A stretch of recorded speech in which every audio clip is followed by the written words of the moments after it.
যদি ইউআই সমান xi minus 35/10 sigma FI u i সমান 30 আর সিগমা এফআই সমান 60 হয়, তবে এক্স বার সমান কত? যেহেতু ইউআই দেয়া আছে তাই আমরা বুঝতে পারছি যে এই যে পদ্ধতি রাশিবিজ্ঞানে এটা ক্রমবিচ্যুতি পদ্ধতি নামে পরিচিত। এই পদ্ধতিতে আমরা যদি গড় বার করি তাহলে ইউআই সমান কত আসছে, xi মাইনাস 35/10।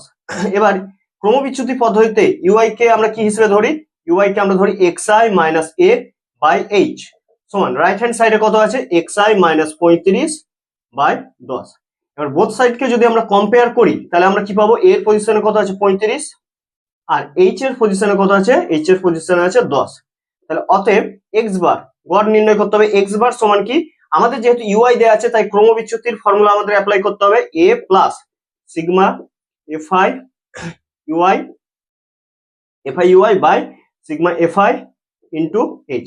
ভ্যালুগুলো পুট করছি, এ সমান কত 35 প্লাস সিগমা এফআই ইউআই কত গিভেন আছে এখানে 30, সিগমা এফআই কত 60 আর এইচ মানে কত বেরোলো, এইচ মানে বেরোলো হাইট কত, ক্লাস হাইট হচ্ছে 10 আর 60 কাটাকাটি করে 6 এলো এখানে, 6 1 6 5 6 30। তাহলে 35 প্লাস 5 40, আমাদের আনসার আসবে কত 40।